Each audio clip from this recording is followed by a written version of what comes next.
One. Hello, you guys, and welcome to the women's cave. I was like, you know what? I'm gonna just let her take it. I'm gonna just let her do it because I'm not dealing with it today. Yo, who did set design today? Because honestly, I'm like, you did. Welcome to. You did. I did not. Yes, you did. Who did set design? You did it. Yes, you did. Did I? Yes, you did. Dang it. I'm Jade though. And I'm Ramona. Yes, thank you for remembering to introduce us. How do you not know who did set design? Like, seriously, you're the one like, I want these flowers right here. I'm like, why? Who wants flowers right there? But you know, we'll know her because she's a nurse. It's like peekaboo with your face. Oh my goodness, we wrote books. We did. We wrote. Oh crap. Oh no. Yeah, they remembered to put them next here. They remember. You remember. Oh, shut up. Okay, so here we go. And I thought divorce was bad with other life lessons. And I thought being grown up was easy. And I thought I could juggle it all. And I thought I did my journey alone. Sold out. Not really. She's just saying sold out. I'm not about to go actually. She's just way too lazy to go get it. But normally it's sold out when we say it's sold out. Just today it's not sold out, you guys. I'm telling sad secrets today. I'm telling sad secrets. And I thought I had it all figured out. Episode 1. Affection. And no one does not need to be more famous. So Hollywood, do not pick it up. Please pick it up. And I thought the workbook. Oh yes, and I thought the workbook. Hold on. Aha! And I thought. And we have the merchandise in this wonderful cup, all available on andwethought.com. Wait. On Amazon.com, or BarnesandNobles.com, and Just Writing Life. You can totally watch our television show on Channel 18 in Los Angeles, or you could watch our television show on Amazon.com on demand. Okay. And wait a second. I just recognized something. You have a coffee cup. Mm-hmm. Why would she say that after I took a sip of coffee? Because someone passed me of a coffee cup. I need a coffee cup. Ha! Ha ha! I got my own coffee cup. Okay. Sorry, finish. So it's half full though. Can someone get me more coffee? Oh, that's funny. I was trying not to die. Well, now we know Joanne's real name too. Yeah, it does. Okay, so you can support a wonderful guest. Would you like to introduce yourself? Hello. Kerry Evelyn here. I just wrote a book called Love on the Edge, and I met these awesome ladies last December, and I'm so excited to do this interview with you. It's going to be so fun. You're always fun. We always have the best time ever. Always, don't we, Winona? Well, we try to anyway. I try to be actually humorous and enjoyable when she lets me. What? Anyway, this is not when about your narcissism will let you. So what caused you to write this book? Oh my gosh. So this story is, it's incredible. It came totally from God. I realized a couple years ago that I had put my dream of writing a book on the back burner while I was raising my kids and just doing everything else, staying busy, volunteering, doing a bunch of things, but I'd always dreamed of writing a book. And so I finally decided I'm going to write a book. And I'm going to write a historical mystery suspense book set in World War II England. And then there's planes that fly over to Prince Edward Island because I love Anne of Green Gables. And it's going to be this big worldwide epic saga.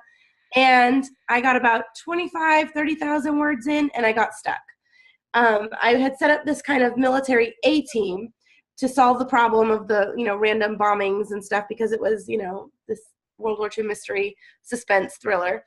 And it wasn't working. So I asked on Facebook, I said, any soldier friends, I have some questions for you regarding how the military works. And so a friend called me back and said that, you can't put this guy with this guy, and this guy can't be a doctor and a captain at age 26 and in the Army, and he would never see this Navy guy, and the Marines would never be here, so there's no way they can all fly a plane together. And I was like, oh my God, this totally wrecks my story. So I was just trying to figure out a way to salvage the story, and then I talked to another friend from high school, and I had written all through high school. I had written for the school newspaper. I'd written stories for the anthologies. I'd always written something. I won speech contests with my essays. And he's like, Kerry, I know you can write. Why don't you write something that you feel passionate about that's really going to touch someone's lives and help them like you used to do?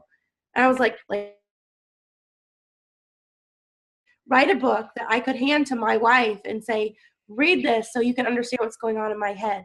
And then we went on to talk about things like why it's easier for soldiers to die for their friends and families overseas and than it is for them to live for them stateside. The bonds of the soldiers, how it's family, but a different kind of family. The PTSD, always being able to react at, the littlest noise. Things that are survival skills over there become real big problems over here when you're trying to enter back into civilian life. And, we've experienced it in our family. We've got a lot of military in the older generation, and certain things would just set them off, and they would react as if they were overseas fighting in a war. And so I was just like, I can't write that. There's no way I can write that. The first rule of writing is write what you know, and I didn't know that point of view. And he's like, well, I can talk to you, and you can find other people, and you've got to get this story out. And so I was like, all right, I still had zero confidence, but all right, let me do a brain dump because I really wanted to get back to that other story. And so I just dumped everything, got it all out of my head. I'm like, maybe if I dump it, then, it'll be out of my head and I can go back to the other story. And that dump turned into almost 70,000 words. So I had a story. There were parts that I need to polish up and, get more research from, more interviews, but it turned into this beautiful love story of healing. And, for someone who reads historical mystery suspense, to write an inspirational and one that, was actually good, it still shocks me. It's like one of those goals that, only can be accomplished when God intervenes. It's like one of those, like, if, they say, if you're not dreaming big enough, it's got to be something so scary that only God can make it happen. You know what I'm trying to say? Like, what? I know exactly what you're. Yeah. Exactly what you're talking about. I started writing kind of young and stupidly, but anyway. It's not stupidly. No, literally, this is. Oh, hold on. Yes, merchandising first. I was trying to read it. Anyway, this is like how I actually got into writing in the first place. We were 7, and in our school, we wrote 2 books. You got to self-publish 2 books while you were there. 1 at 7, 1 at 10. And our teacher gave us 45 minutes to brain dump. And I did. And when she got finished, she wrote, "This is the most inventive brain dumping I've ever read," from a 7-year-old. And she had been teaching since the 70s. Wow. So, and it was very funny because it was literally about a dream that she had. It was about a dream. And then I added other stuff. And she was like, and it follows a plot. And it goes through, and you almost finished it, but I could not wait to turn the next page. That's awesome. And so I decided then and there I was going to be a writer. Before then, I was going to be a neurosurgeon, and I was studying hard at 7. Yeah. Very good. Very, very hard. But anyway, yeah, that's how things happen. You brain dump, and then you recognize you have something you never thought you would ever have. Something that everything you have planned for went the other way. But hey, this is what you've got, and you got to run with it because it's beautiful. Well, you got to remember too, it's everything is in God's timing and it's His way. And so we might have that vision or that dream, but we don't know how it's going to come about. And when it does come about, it's something bigger and more amazing than we could have ever imagined. Like I said, I don't read a lot of inspirational. I still got some imagination to go. I'm sorry, what? Trust the 7-year-old that had the imagination enough to. You're right, but you didn't know how that was going to manifest. Just like I didn't when I said I'm going to write a book. It was not anything that I don't know. It just didn't. I couldn't have imagined it coming out the way it did, and meeting all the wonderful people I met, and actually getting the kind of reviews that I've been getting. For a first book, a lot of people are like, they don't even publish their first book. So and at 7, I was an elementary school teacher. I taught 3rd grade and 4th grade and 1st grade. And so I know what kind of praise that can do to a 7-year-old, especially when it's genuine. Like it can carry them for years and years and years. And as that teacher, I bet you'll never forget her. Nope, don't remember her name at all. Really? I remember what she looks like. You remember what she looks like. Okay. She talks about that teacher all the time. Anyway. And they know. My goodness, I do remember her. Thank you. I know that she remembers her. I just remembered the praise. I was like, congratulations. Anyway, 3 years later, I published for the first time, so that was cool. But anyway, back to you. So you said that post-traumatic stress syndrome had really affected your life as you saw the older generation. So how could you write about it? I mean, did you do it with tears and crying and? Well, I got a lot of stories from people I knew, and then I tried to just put myself in that. Like I tried to get in their heads because a lot of people don't like to talk about it. And one of the people I interviewed was, he told me about waking up and how in counseling, when you wake up from a nightmare, you have to try to find another door because you're in a place and you have to find a door to get out of it, or you have to find a door that's going to lead you to a better place. And I know when I was young, when I had nightmares, I just started thinking about the Care Bears, and the Care Bears grounded me and brought me back. Like I could imagine myself in Care-a-Lot down to the very last detail. And then that Care Bear stare was coming at me and I was feeling better.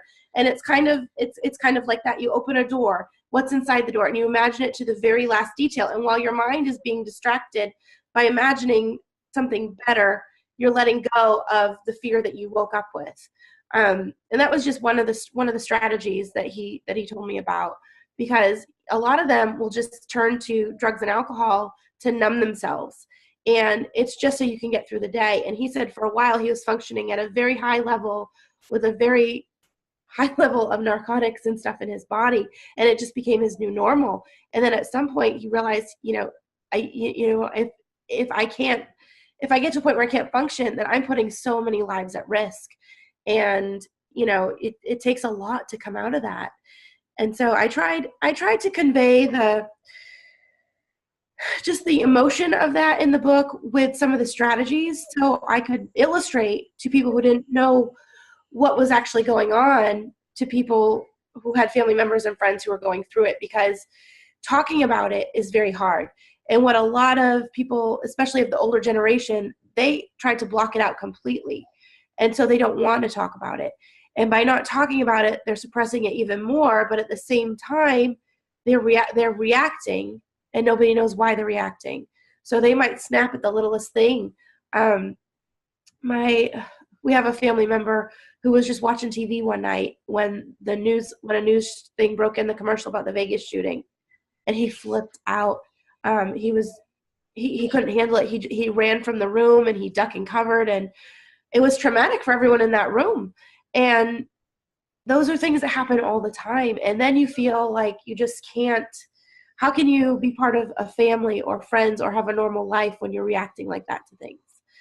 So I don't know. I forgot what your original question was. I just went off on a tangent. And I understand that we have family friends that have done the same thing, have heard backfire, and I have never saw an old man get on the ground so quickly. Yeah. Or he's like, well, and it's scary, especially if you're a little kid and you're witnessing this, and you're like, I don't understand, and then it's nothing, and it's something, but they don't want to talk about it. It's the same thing. If you've experienced a death, as I know you have, someone very close to you, an object or a song or a littlest thing can just make you break down instantly.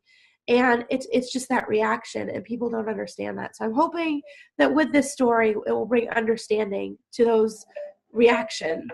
Well, so. It's been great having you. And unfortunately, we're out of time. Like, we always get out of time. So you have to come back for part 2. But where can people find you? Oh, you can find me at kerryevelyn.com. You can find me at Facebook, Kerry Evelyn Author.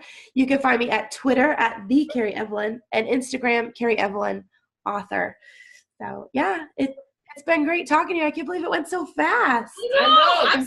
You literally have the record of 2 questions. Yeah, no, she did 3 because we had the last one. So that did 3. You made it. You always have 3 questions. Always, you guys. But goodness. It was really nice having you in the Women's Cave, and I am Jade. And I'm Winona. And you can always find out what the ladies are doing on andwethought.com, and you can go to the ladies page at the bottom. And Winona, can I please? Oh, right. No. You're doing it right. You're doing it right. Go ahead. At the bottom. At the bottom of the ladies page, you'll see the charities that we proudly support. Blame Winona for me messing up, because it's all her fault. And just remember, you guys, that wisdom is all around you if You're open to finding it and accepting it. So peace and love, you guys, from Winona and Jade. Bye-bye.